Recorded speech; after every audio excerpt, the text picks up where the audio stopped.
예, 여러분 안녕하세요. 자, 오늘은 현대소설의 이해와 감상 제6장 메밀꽃 필무렵에 대해서 한번 같이 공부를 해보도록 하겠습니다. 자, 메밀꽃 필무렵입니다.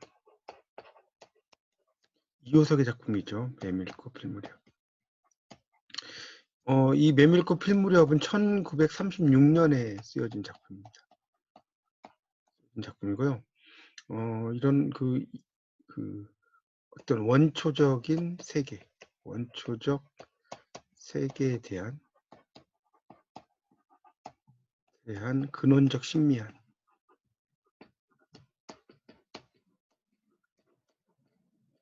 것을 바탕으로 주체와 자연의 일체감 이런 것을 이제 묘사한 거죠. 주체와 자연의 일체감 이렇게 이제 이해를 하시면 될 것 같습니다. 이 작품의 어떤 시간적 배경을 보면 어느 여름 장날이죠. 어느 여름 장날의 파장 무렵. 이 파장 무렵에서 밤까지를 말하고요. 이 작품의 공간적인 배경을 보면 바로 봉평장터죠. 이렇게 볼 수 있습니다. 그러니까 좀 더 구체적으로 이야기한다면 봉평에서 대화로 가는 실심리 산길이 바로 공간적 배경이 되겠습니다. 이 작품은 되게 서정적인 어떤 내용의 소설이라고 볼 수가 있습니다. 이제 134쪽으로 넘어가 보시면 메밀꽃 필무렵 작품이 나옵니다. 자, 134쪽에 이제 보면 이제 시작 부분에 이렇게 나오죠. 시작 부분을 보면 그런 그 봉평장터, 이 봉평장터의 그 회화적 묘사가 드러나 있죠. 거기 보면 그래서 여름장이라는 애시당초 글러서 해는 아직 중천에 있건만 장판은 벌써 쓸쓸하고 더운 햇발이 벌려놓은 전 휘장 밑으로 등줄기를 흑흑 볶는다. 그러니까 이 부분은 일종의 장사하기가 힘들다 이런 것을 이제 잘 드러내고 있습니다. 이렇게 나오죠. 그 134쪽의 밑에 6째 줄에 보면 얼금뱅이와 왼손잡이인 드팀전의 허생호는 이 드팀전이라고 하는 게 밑에 각주에 설명이 나오죠. 4번에 보면 이런 무명이라든가 비단, 나의 필욕 이런 것을 이제 파는 가게입니다. 기업고 동업의 조선다를 낚고 보았다 이렇게 나옵니다. 그래서 이제 이야기가 이제 충주집 문으로 이제 가죠. 충주집 문으로 가봅니다. 136페이지를 보시면 136페이지. 거기에 이제 보면 첫째 줄에 이런 말 나오죠. 허생원은 계집과는 연분이 멀었다. 얼금뱅이 상판을 쳐들고 대여설 숫기도 없었으나 계집편에서 정을 보낸 적도 없었고 쓸쓸하고 뒤틀린 반생이었다. 충주집을 생각만 하여도 철없이 얼굴이 붉어지고 발밑이 떨리고 그 자리에 소스라져 버린다. 충주집 문을 들어서 술자석에서 짜장 동이를 만났을 때는 어찌된 서술인지 밝은 화가 나버렸다. 그래서 짜장이라는 것은 이제 과연 정말로 이런 뜻입니다. 이 짜장이라는 말은. 그래서 이 이야기를 이제 보면 되게 빠르고 간결한 그러한 그 대화체로 쭉 이어지죠, 내용이. 그래서 이 대화체로 이어지면서 이 속도감이 부여가 됩니다. 속도감이 부여가 된다라고 볼 수가 있어요. 그러니까 그리고 이제 그곳에서 이제 동의를 만나게 되는 거죠. 거기 충주집에서 이제 만나게 되는 겁니다. 그 일종의 조선달이 이제 약간 촉매적 인물이 되는 거죠. 이런 충주집에 대한 허생원의 마음, 충주집에 대한 그런 허생원의 마음을 떠보는 거죠. 마음을 떠봅니다. 일종의 행동을 유발시키는 거죠. 행동 유발. 그래서 이걸 이제 우리가 촉매적 인물이다라고 이야기를 할 수 있습니다. 촉매적 인물. 그렇게 이제 볼 수가 있겠고요. 그래서 이제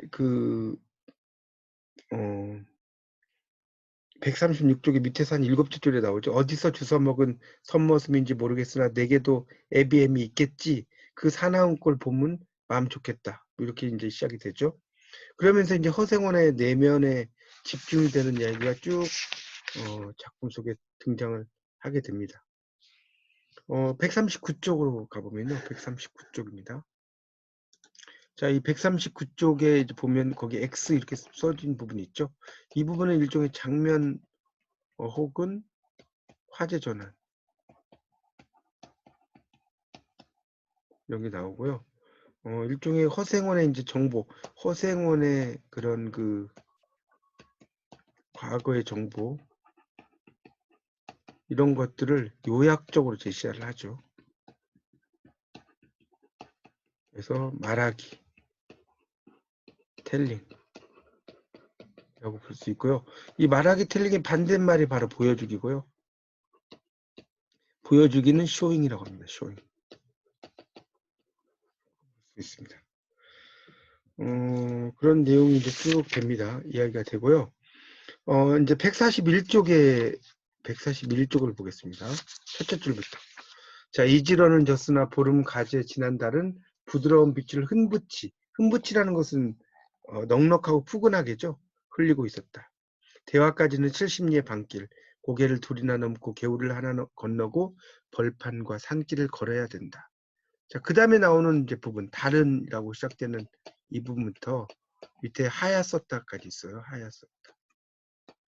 자, 여기까지가 이제 이렇게 표시를 하고요. 이 부분이 바로 이제 시적 스킬의 경지입니다. 되게 명문장이죠. 달은 지금 긴 산허리에 걸려 있다. 밤중을 지난 무렵인지 죽은 듯이 고요한 속에서 이 짐승 같은 이란 뜻이에요. 달의 숨소리. 그러니까 이 짐승 같은 달이 보이는 거죠. 시각적이죠. 그 다음에 숨소리는 숨소리가 들리는 거죠. 청각적이죠. 손에 잡힐 듯이라고 나왔죠. 잡힐 듯이. 잡힐 듯이니까 뭐겠어요? 촉각적이죠. 또 들린다. 그러니까 이 짐승 뭐 들린다 이런 거니까 다 남성적인 이미지고요. 그 다음에 콩포기와 옥수수 잎새가 한층 달에 푸르게 젖었다. 이건 되게 여성적인 어떤 이미지죠. 특히 달이라고 하는 이미지 자체가 여성적인 이미지를 상징하는 것입니다. 그래서 사나리는 왼통 모밀밭이어서 피기 시작한 꽃이 소금을 뿌린 듯이 흐뭇한 달빛에 숨이 막혀 하였다. 숨이 막힐 지경이라는 거죠.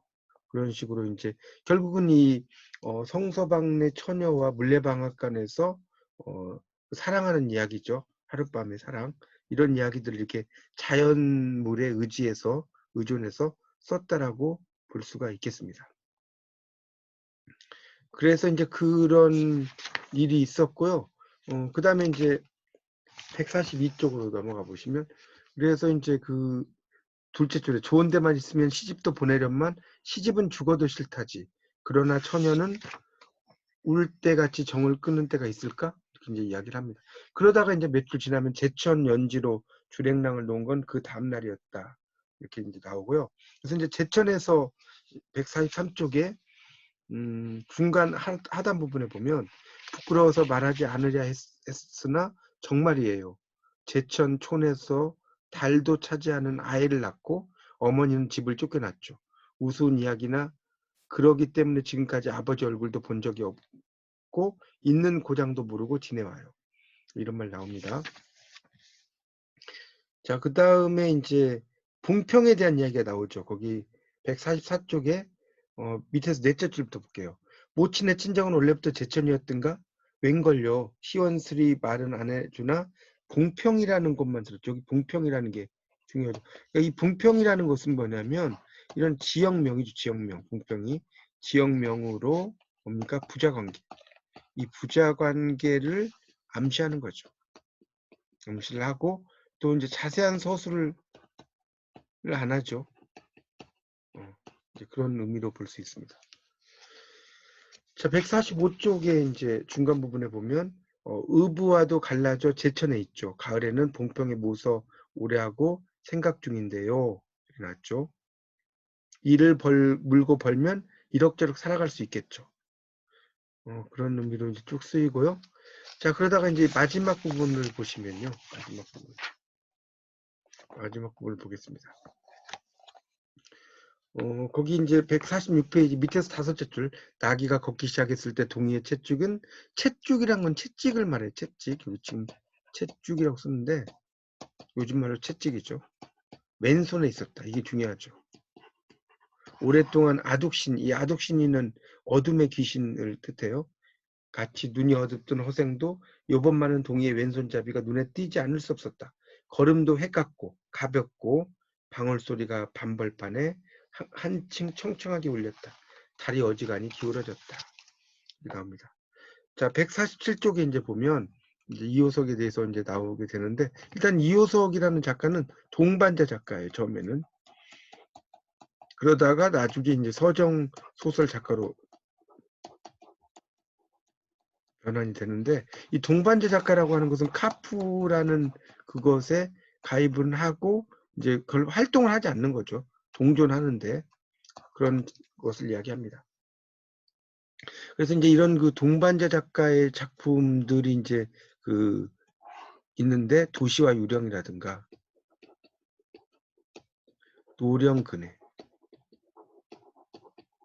이런 작품이 이제 대표적인 동반자 작가적인 경향이 있습니다. 그러니까 일종의 부르주아와 프롤레타리아를 이제 비교하는 그런 내용이어서 이제 서정 소설로 가게 되는 거죠.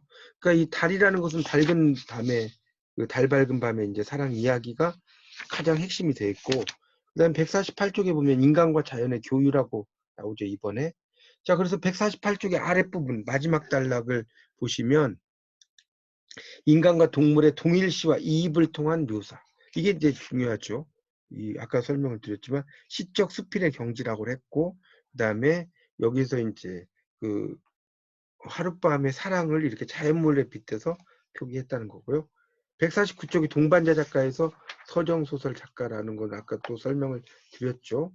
초반의 작품은 되게 그런 그 카프적인 어떤 경향의 작품을 쓰다가 뒤쪽으로 가면서 이제 서정적인 걸 써요. 그래서 이 서정적인 작품이 이제 149쪽의 마지막 단락을 볼까요? 이호석이 처음부터 심미적이고 서정성 짙은 작품을 쓴 건 아니었다. 자, 1928년에 데뷔를 해서 5년간은 사회주의적인 색채 이런 걸 썼다는 거죠. 그래서 동반자 작가. 1933년에 이제 이 돼지돈자입니다. 이때 돈은. 이 돼지를 발표하면서 이제 문학적 취향, 그리고 이제 이때 뭐 산이라든가 들이라든가 메밀꽃 필 무렵, 이런 작품들이 이제 대표적인 작품이라는 거죠. 자연을 배경으로 원초적인 사랑의 이야기를 써놨습니다. 그렇게 볼 수가 있어요. 그런 내용이 되고, 이제 이 작품은 그래서 비유나 어떤 비유나 상징 이런 것들 많이 쓰게 됩니다. 비유나 상징의 적극적 활용. 그래서 지규가 30일에, 이 지규라는 것은 뭐뭐처럼 이런 의미죠. 뭐뭐 같이 이런 의미로 쓰이는 것이고, 그 다음에 이제 은유는 A는 B다는 뜻인데 이게 23입니다. 이렇게 많이 쓰이게 됐다는 것도 알아두시면 좋겠습니다. 자, 이제 마지막으로 여기에 대해서 문제 한 5문제를 보고 강의를 마치도록 하겠습니다. 자, 첫 번째 문제를 이제 보면요, 이 허생원이 봉평의 장에서, 자, 버려놓고 파는 게 뭐냐? 버려놓고 파는 것은, 당연히 허생원이 이제 버려놓고 파는 게 뭐예요? 피륙이죠, 피륙. 득팀전. 이 피륙이라는 것이 이제 요즘에 말로 옷감을 의미한다라고 볼 수가 있습니다. 그렇게 이제 볼 수 있겠고요. 자, 그다음에 이제 두 번째 문제는 이 허생원은 누구에 대한 마음 때문에